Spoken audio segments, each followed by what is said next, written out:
সবার জীবনে গুরুত্বপূর্ণ, সেটা হোক মানুষ কিংবা পশু পাখি। মানুষের মতো পশু পাখিদের জীবন বাঁচাতে কাজ করছে হাজার হাজার রেস্কিউ টিম, যারা পশু পাখিদের বিপদে সাহায্য করে থাকে। আজকের এই ভিডিওতে এই রেস্কিউয়ের একটি ভয়ঙ্কর ঘটনা সম্পর্কে জানতে চলেছি।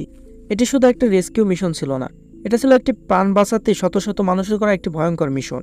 শ্রীলঙ্কার নেভি টিম সাগরে টহল দেওয়ার সময় দেখতে পায় একটি হাতি সাগরের মাঝখানে অর্ধডুবন্ত অবস্থায় সাঁতার কাটছে।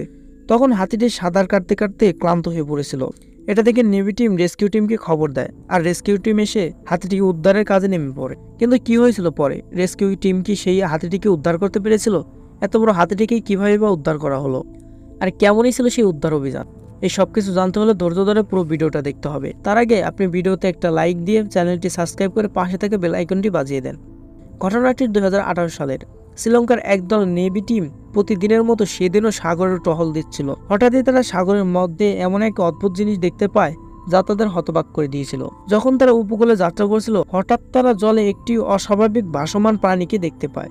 প্রথমে তারা ভেবেছিল এটা হয়তো কোনো মৃত মাছ অথবা কোনো শার্ক হবে, কিন্তু তারা জানতো না যে এমন এক ভয়ঙ্কর ঘটনা সমুদ্রের মাঝখানে তাদের জন্য অপেক্ষা করছে। যেহেতু তারা নেভি কর্মকর্তা, তাই সমুদ্রে ঘটা যে কোনো ঘটনাকে তাদের তদন্ত করতে হয়। যখন ক্রু মেম্বাররা এই জিনিসটিকে পর্যবেক্ষণ করার জন্য কাছাকাছি পৌঁছায়, তারা যা দেখতে পায় তা দেখে তারা নিজেদের চোখকেও বিশ্বাস করতে পারছিল না। তারা দেখতে পায় একটি অসহায় হাতি জল আর স্রোতের বিরুদ্ধে লড়াই করছে। ক্রু মেম্বাররা অসহায় হাতিটির এমন করুণ অবস্থা দেখে চমকে ওঠে। তারা বুঝতে পারছিল না যে এত বড় বন্যপ্রাণীটি সমুদ্রের মাঝখানে কিভাবে আসলো। হাতিটি প্রাণপণে চেষ্টা করে সেই গভীর জল এবং স্রোতের বিরুদ্ধে যুদ্ধ করে শুয়োরটিকে উপরের দিকে উঠিয়ে রাখার চেষ্টা করে যাচ্ছে, যাতে সে একটু নিঃশ্বাস নিতে পারে। যদিও হাতিরা খুব সহজেই সাঁতার কাটতে পারে, তারা ভালো সাঁতারও, এমনকি একটি হাতি 6 মাইল পর্যন্ত সাঁতার কাটিয়ে যেতে পারে। কিন্তু একটি হাতির কাছে সমুদ্রের স্রোতের বিপরীত দিকে 10 মাইল মানে অনেক রাস্তা। ক্রু মেম্বাররা ভাবতে থাকে এই দুর্বল হাতিটিকে বাঁচানো কেবল সময় হচ্ছে সবথেকে গুরুত্বপূর্ণ, তাই কি উদ্ধারের জন্য তাদের দ্রুত কাজ করতে হবে। কিন্তু এই হাতিটি অনেক বড় এবং তার ওজন অনেক বেশি হওয়ায় রেস্কিউ অপারেশনে একটি বিশাল সমস্যা হয়ে দাঁড়ায়। তারা সিদ্ধান্ত নেয় যে যত কষ্ট আর চ্যালেঞ্জের সম্মুখীন হতে হয় না কেন, তারা এই হাতিটিকে উদ্ধার করবেই। তাই তারা দেরি না করে কাছাকাছি থাকা শ্রীলঙ্কা অ্যানিমালস ওয়েলফেয়ার সেন্টারের সাথে যোগাযোগ করে। তারা আশা করে অ্যানিমালস ওয়েলফেয়ার সেন্টারের এক্সপার্টরা এই হাতিটিকে বাঁচাতে মূল্যবান কিছু অ্যাডভাইস দিয়ে থাকবেন। এদিকে সময় অতিবাহিত হওয়ার সাথে সাথে প্রাণীটি দুঃখজনক শব্দ করতে থাকে, যা থেকে ক্রুরা বুঝতে পারে প্রাণীটিকে দ্রুত উদ্ধার করা কতটা জরুরি। এমন সময় অ্যানিমাল সেন্টার থেকে কিছু এক্সপার্টরা সেখানে উপস্থিত হয়। যেহেতু সেই সময় তাদের কাছে ভালো কোনো ইকুইপমেন্ট ছিল না যা দিয়ে এই বিশাল হাতিটিকেও জাহাজে উত্তোলন করবে, তাই তারা একটি চমৎকার প্ল্যান করে। তাদের প্ল্যান হলো হাতিটিকে দড়ির সাহায্যে টেনে উপকূলে নিয়ে যাবে। তাদের আসল উদ্দেশ্য ছিল হাতিটিকে বেশি কষ্ট না দিয়ে তার জীবনকে বাঁচানো। এক্সপার্টদের আদেশে একদল ডাইভার দড়ি নিয়ে জলে নেমে পড়ে। তাদের কাজ হলো সতর্কতার সাথে হাতিটির কাছে যাওয়া। ক্রুদের খুব তাড়াতাড়ি কাজ করতে হচ্ছিল, কেননা স্রোতের সঙ্গে লড়াই করতে করতে প্রাণীটির সব শক্তির শেষ হয়ে যাচ্ছে। দড়ি সাথে নিয়ে ড্রাইভাররা মেন শিপ থেকে নেমে ছোট্ট একটি বোটে করে হাতিটির কাছে যায়। ড্রাইভাররা ছোট্ট বোট থেকে নেমে হাতিটির চারদিকেও পজিশন নেয়। হাতিটি সত্যি খুব দুর্বল হয়ে পড়েছিল। ড্রাইভাররা এতটা কাছে যাওয়ার পরও বিরক্ত বোধ করেনি। এরপর ড্রাইভাররা হাতিটিকে দড়ি দিয়ে নিরাপদের সাথে বেঁধে ফেলে। কিছু ড্রাইভার জলের নিচে যায় হাতিটির পায়ের সাথে কোনো বাঁধন বা জোট আছে কিনা চেক করার জন্য। একজন হাতিটিকে দড়ি দিয়ে বাঁধতে হাতিটির পিঠের উপর উঠে পড়ে। এদিকে ড্রাইভারদের এই সাহসিক কাজগুলো প্রতিটা সেকেন্ড ক্যামেরা বন্দি করা হচ্ছিল। হাতিটিকে দড়ি দিয়ে নিরাপদে বাঁধার পর ড্রাইভাররা যেন স্বস্তির নিঃশ্বাস ফেলে। দড়ি দিয়ে হাতিটিকে বাঁধার পর দড়ির অন্য প্রান্ত ড্রাইভাররা মেন শিপে নিয়ে আসে। মেন শিপে আসার পর দড়িটি শিপের সাথে বেঁধে দেওয়া হয়, যাতে শিপ চলতে শুরু করলে হাতিটিও তার সাথে দড়ির টানে নিরাপদ জায়গায় পৌঁছায়। অ্যানিমাল সেন্টারের বিশেষ কর্মকর্তারা উদ্ধারকারীদের স্মরণ করিয়ে দেয় যেন তারা সাবধানের সঙ্গে প্রাণীটিকে নিয়ে আসে। তারা মনে করে দেয় খুব দ্রুত হাতিটিকে টানার ফলে হাতিটি নিঃশ্বাস নেওয়ার সময় পাবে না, তাই ধীরে ধীরে টানতে হবে। ধীরে ধীরে হাতিটি বড় বড় ঢেউ অতিক্রম করে গভীর থেকে অগভীর জলের দিকেই এগিয়ে আসতে থাকে। এটা কোনো সাধারণ উদ্ধার মিশন নয়, বরং বেঁচে থাকার লড়াই। কিন্তু এরপর হঠাৎ ভয়ানক কিছু ঘটে যায়। হাতিটির বিশাল শরীরটা হঠাৎ করে জলের নিচে হারিয়ে যায়। ক্রু মেম্বাররা আতঙ্কিত হয়ে পড়ে। তারা বুঝতে পারছিল না যে কি এমন দুর্ঘটনা ঘটলো হাতিটির সাথে।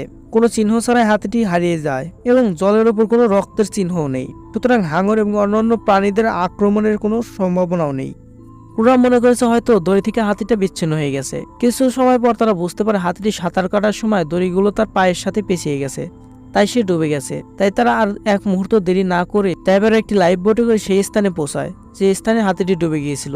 এই সময় তারা সাথে করে লাইভ প্রেসার বার নিয়ে যায়। তারা দেখতে পায় হাতিটি সত্যি দড়িতে পেঁচিয়ে গেছে। তার পাটা দড়িতে আটকে থাকার কারণে সাঁতার কাটতে পারছিল না। তাই তারা আর দেরি না করে লাইভ প্রেসার বার হাতিটির পায়ে লাগিয়ে দেয়, যাতে সে ভালোভাবে সাপোর্ট পেয়ে বেঁচে থাকতে পারে।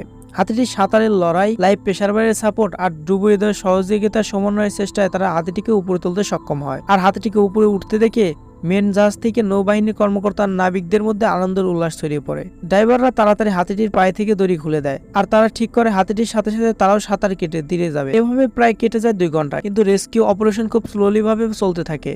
তাদের কঠিন প্রচেষ্টার পর তারা 10 মাইলের জায়গায় মাত্র 3 মাইল আসতে পেরেছে। কিন্তু তারা হাল ছেড়ে দেওয়ার লোক নয়। যখন তারা স্থল থেকে 2 মাইল দূরে আর অগভীর জল থেকে 1.5 মাইল দূরে, তারা সিদ্ধান্ত নেয় তারা কিছু সময়ের জন্য বিশ্রাম নেবে। যখন তারা বুঝতে পারে আর কিছু মাইলের যাত্রা, উত্তেজনায় তারা লাফাতে শুরু করে। তারা এই ক্লান্ত হাতিটাকে কিছু সময় বিশ্রাম দেওয়া গুরুত্বপূর্ণ বলে মনে করে, আর তারা আশা করে কিছু সময় বিশ্রাম নিলে হাতিটির শক্তি ফিরে পাবে আর গন্তব্যের দিকে সে সহজেই এগিয়ে যেতে পারবে। এরপর ড্রাইভাররা হাতিটির পায়ে থাকা প্রেসার বার খুলে দেয়, কারণ তারা তীরের অনেক কাছাকাছি চলে এসেছে। তারা কিছু সময় বিশ্রাম নেওয়ার পর পুনরায় হাতিটিকে টানতে শুরু করে। অ্যানিমাল প্রোটেকশন এক্সপার্টরা জানায় যে হাতিটা ভূমিতে পৌঁছালে ঠিকমতো হাঁটতে পারবে না, কারণ সে খুবই দুর্বল। তাই তারা হাতিটির জন্য একটি মেডিকেল টিমকে অ্যারেঞ্জ করতে বলে। প্রায় 12 ঘন্টা ধরে হাতিটিকে বাঁচানোর মিশন চলতে থাকে। অবশেষে তারা অগভীর জলে আসতে সক্ষম হয়, আর এখানে এসে হাতিটি তার পাকে মাটিতে স্পর্শ করায়। হাতিটিকে ভূমিতে ফিরিয়ে আনতে পেরে নৌবাহিনী ও নাবিকরা আনন্দে হাততালি দিতে থাকে। সবার মুখে আনন্দের ছাপ। হাতিটি মাটিতে আসা মাত্র মেডিকেল টিম তাকে পর্যবেক্ষণ করতে থাকে, কিন্তু সৌভাগ্যবশত তার কোনো ক্ষতি হয়নি। তবে অনেকটা সময় সাঁতার কাটার কারণে হাতিটি বেশ ক্লান্ত হয়ে পড়েছিল। হাতিটিকে সুস্থ করতে বেশ কিছু খাবারও খাওয়ানো হয়, এবং প্রায় 2 ঘন্টা বিশ্রাম নেওয়ার পর হাতিটি ঠিক আগের মতো ঠিক হয়ে যায়। আর সুস্থ হওয়ার পর হাতিটি বড় গর্জন দেয়, যেন মনে হচ্ছে হাতিটি সবাইকে ধন্যবাদ জানাচ্ছে। এই ঘটনাটি আপনার কাছে কেমন লেগেছে কমেন্ট করে জানান। ধন্যবাদ।